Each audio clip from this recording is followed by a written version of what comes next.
Assalamualaikum warahmatullahi wabarakatuh. Waalaikumsalam warahmatullahi wabarakatuh. Baiklah, di sini Pak D Ya.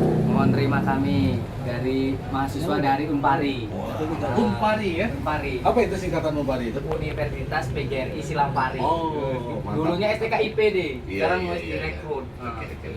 Jadi ini deh kedatangan kami di sini yang pertama ingin silaturahmi. Alhamdulillah. Yang kedua yaitu mohon bantuannya deh, gawe ke tugas.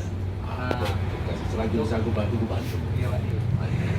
Baiklah teman-teman, di sini kami sedang berada di RT 03 Kelurahan Jogoboyo, Kecamatan Lubuk Linggau Utara 2 bersama dengan Bapak Sumarsam sebagai tokoh agama di daerah sini. Jadi perkenalkan, nama saya Sumarsam. Di samping sebagai salah satu pengasuh pondok pesantren, yaitu Pondok Pesantren Al-Usulah Terpadu yang ada di Karangketuan. Juga kebetulan aktif di organisasi Nahdlatul Ulama dan juga aktif di sosial kemasyarakatan. Nah, jadi kalau misalnya dari adik-adik mahasiswa ada yang bisa dibantu, selagi saya tahu, insya Allah saya sampaikan sebatas pengetahuan saya tentunya.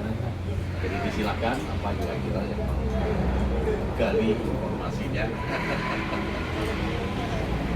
Jadi Pak D, yang pertama D, Apa itu? kami ingin bertanya tentang apa saja permainan tradisional yang dimainkan anak-anak di daerah ini, Pak D. Permainan tradisional yang dimainkan di anak-anak lingkungan dulu ya. Tepatnya pada zaman itu. Betul. Taruhlah sekitar tahun-tahun 90-an itu masih ada. Dan semenjak adanya HP Android ya, permainan ini sudah memang sudah hilang beneran, bahkan sudah tidak dikenal lagi. Banyak sebenarnya permainan zaman dulu, dan kalau kita gali lebih dalam lagi, permainan zaman dulu itu mengasah otak, mengasah keterampilan, dan menyehatkan yang pastinya. Contoh dulu ada biasanya cewek, biasanya anak-anak gadis gitu, ada main lompat tali, biasanya dari karet, ada yang lompat tali, dan itu bisa dimainkan oleh beberapa anak. Jadi dua anak yang memegang talinya, ujung pangkal, ada yang main diputar, ada yang main dilompati, mulai dari setinggi lutut, naik ke setinggi pinggang, naik setinggi dada, ya kan? Sampai setinggi kuping, macam-macam. Nanti ketika dia melompat gagal, kalah, berarti dia bagian pegang tali. Begitu seterusnya bergilir. Dan ini sudah jelas permainan ini sangat-sangat melatih keterampilan fisik, ya luar biasa. Makanya anak-anak zaman dulu rata-rata lincah, sehat, cerdas. Dan ini ada urut-urutannya permainan lompat tali ini. Mulai dari lompat yang setinggi lutut tadi, naik sepinggang, sedada, sampai ke telinga, macam-macam. Itu satu. Terus kemudian engklek kalau bahasa kami dari Jawa itu sebetulnya engklek. Kalau cara bermainnya gini, ini juga bisa dimainkan oleh beberapa anak.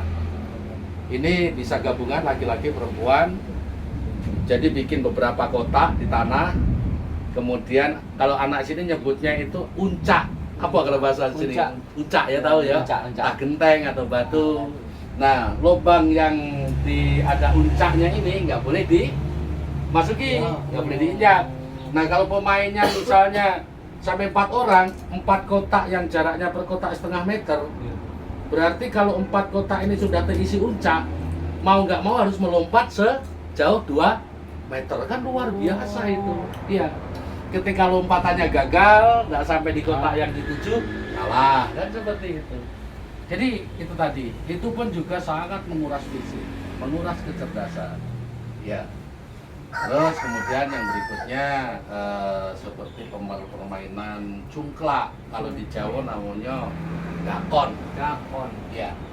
Dakon itu dari sebuah papan kayu yang dibuat ditebok, dilobangin, tapi lubangnya tidak sampai tembus. Itu diisi batu. Isinya sesuai kesepakatan. Apa diisi 55, apa diisi 10.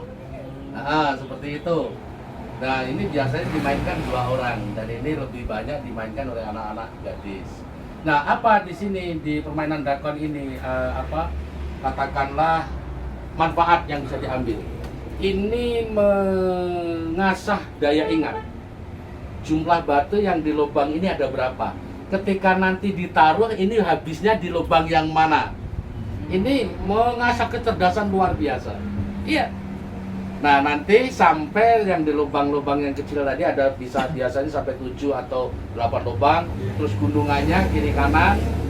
Setelah semua batu sudah terkumpul di gunungan, yang duluan habis maka dia yang menang. Jadi kemampuan cara berhitung, mengasah daya ingat, main dakon ini luar biasa. Luar biasa.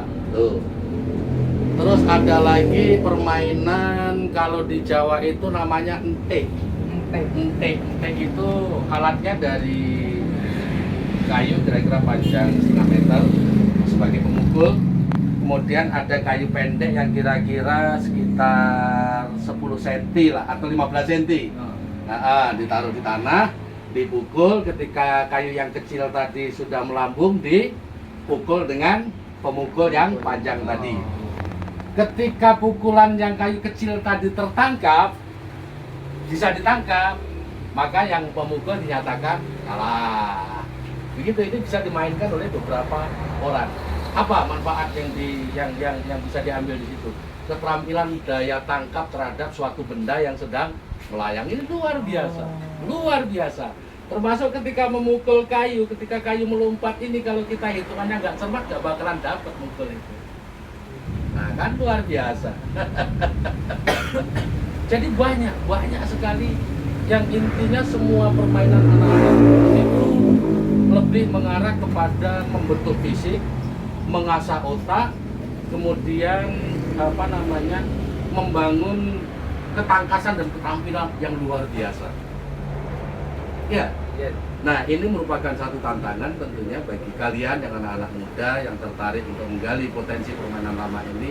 Cobalah dicari format, cara bagaimana supaya permainan ini bisa diminati kembali. Iya. Bisa dalam bentuk lomba atau lain sebagainya. Mungkin itu diantara permainan zaman dulu yang pernah ada. Terus ada lagi main petak umpet. Oh, petak umpet. Ya kan? Petak umpet biasanya ada tumpuan sendal atau apalah, dengan kaleng biasanya itu. Nah nanti pakai umpipah atau apa, siapa yang kalah jaga. Bisa pesertanya banyak ini, bisa 5 sampai 10 orang. Kalau 5 orang berarti yang jaga 1. Nah ketika yang jaga nutup mata, yang 4 orang nyebar nyari tempat sembunyi. Ini apa fungsinya? Melatih daya intuisi. Melatih bukan daya ingat, melatih kepekaan, sensitivitas. Kira-kira orang ini ngumpetnya di mana? Jadi jiwa intelijensinya di situ benar-benar dilatih. Feeling, benar feeling. Jadi anak yang feelingnya kuat tahu ini si A ngumpetnya di mana. Itu perasaan itu terdeteksi. Betul, ini luar biasa permainan zaman dulu. Jadi mainan zaman dulu bukan hanya sekedar main. Iya. Gitu, tapi ada manfaatnya semuanya, ada manfaatnya. Nah, Ya lanjut, apa lagi? jadi gini deh, dari sekian permainan tadi, bagaimana upaya meningkatkan permainan tradisional di daerah sini Pak D, sehingga menjadi kebiasaan untuk ke depan? Bisa sebenarnya. Yang pertama kita bangun kesadaran terhadap anak-anak. Kesadaran apa? Dari sisi manfaat. Mengambil pembanding. Karena anak ini kan sifatnya hanya mengikuti alur yang ada tanpa memikirkan manfaat yang didapat kira-kira apa gitu.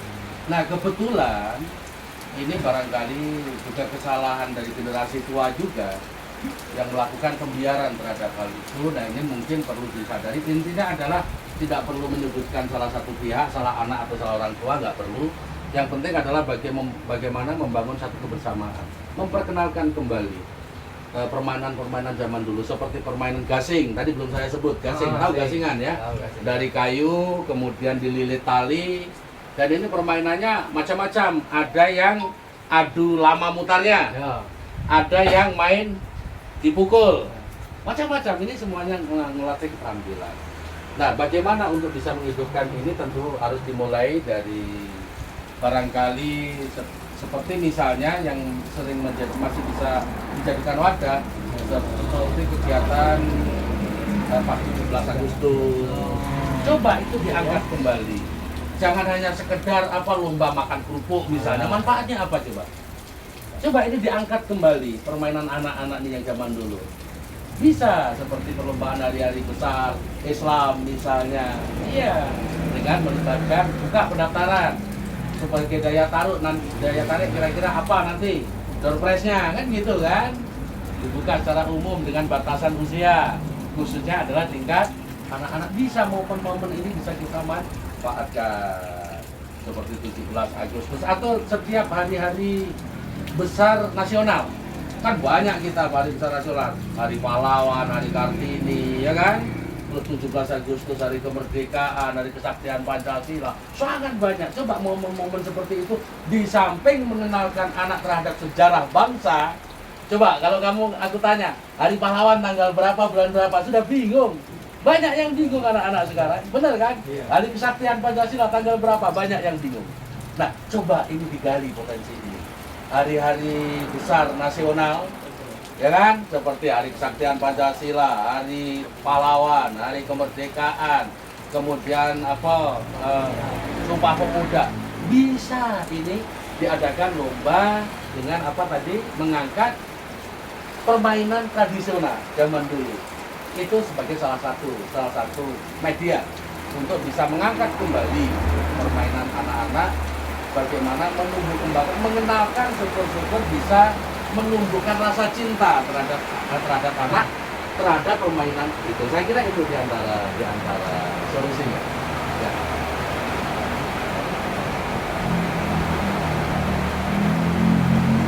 Jadi, bagaimana pendapat Pak D tentang anak-anak zaman sekarang, Pak D? Kan udah kalah sama teknologi, Ya. permainan game di HP, gitu nih.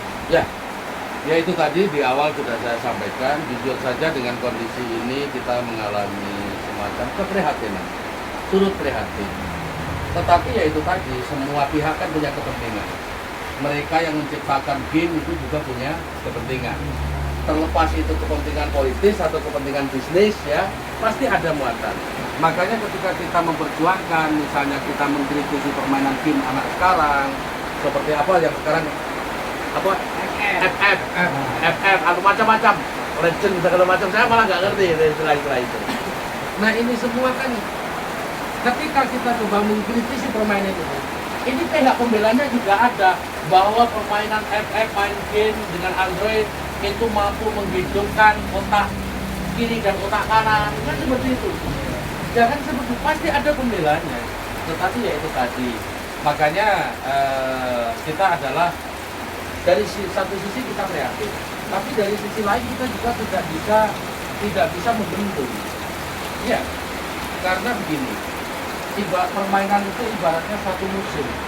Contoh, misalnya sedang musim durian, kamu paksa tahun ini dilarang musim durian, nggak bisa, durian tetap berbuah.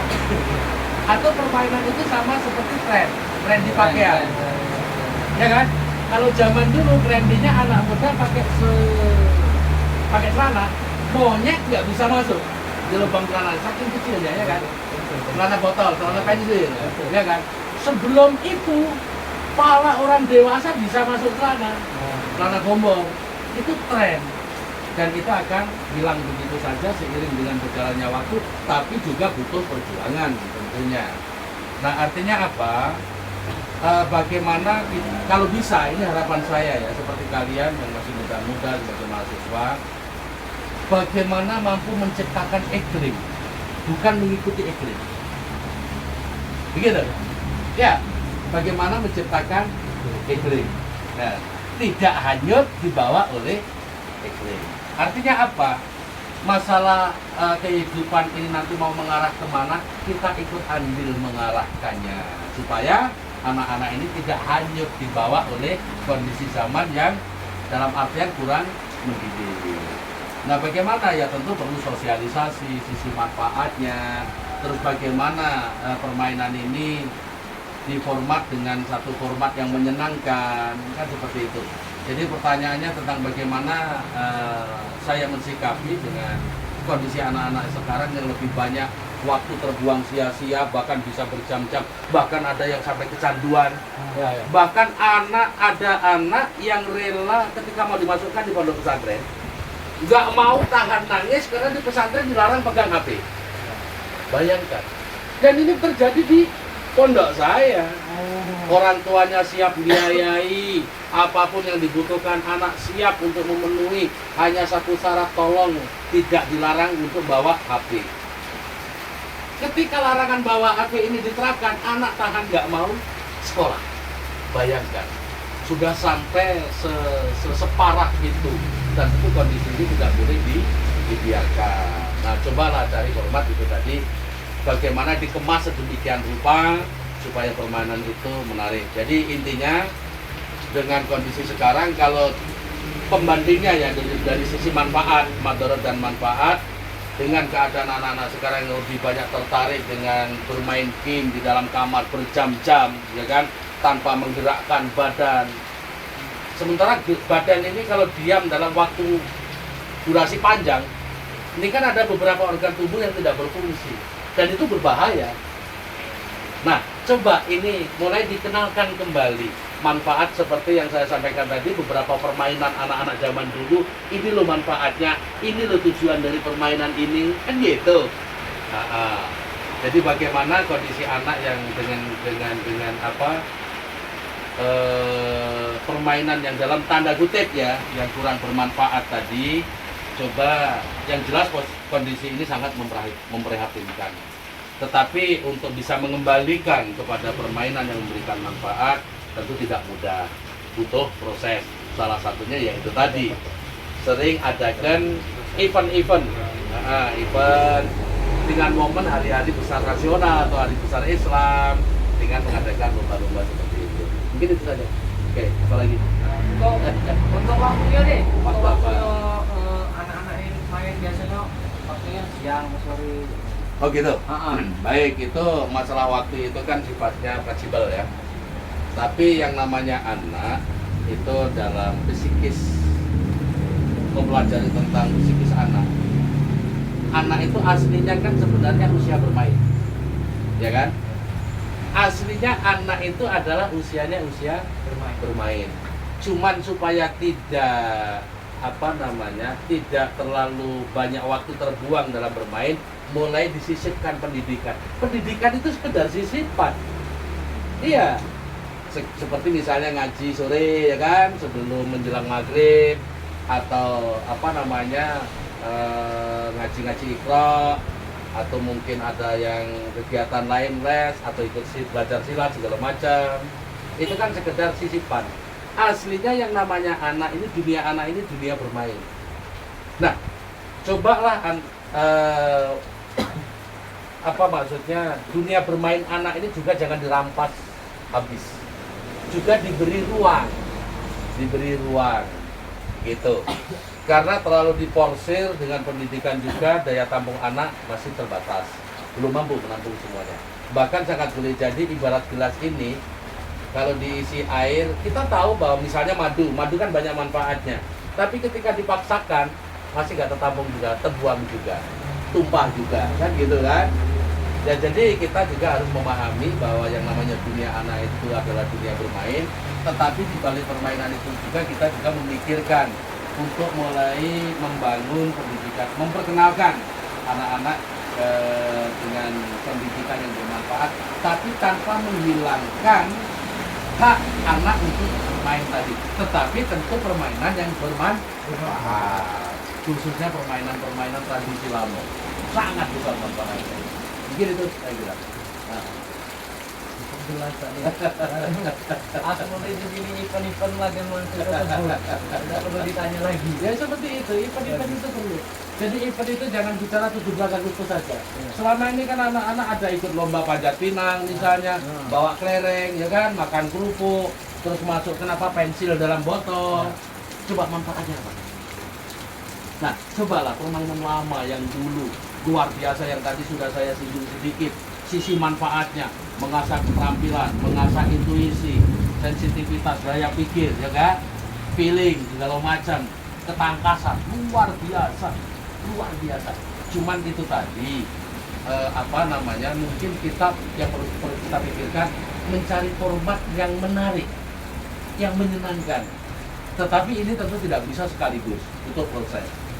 Saya kira nanti kalau sudah sering dalam event-event tertentu, pandai memanfaatkan momen, ya kan? Dalam event hari-hari besar nasional tadi, atau hari-hari besar Islam. Di hari besar Islam saja ada banyak loh. Hari besar Islam itu Nuzulul Quran, Isra Mi'raj, Maulid Nabi, ya kan? Terus apalagi?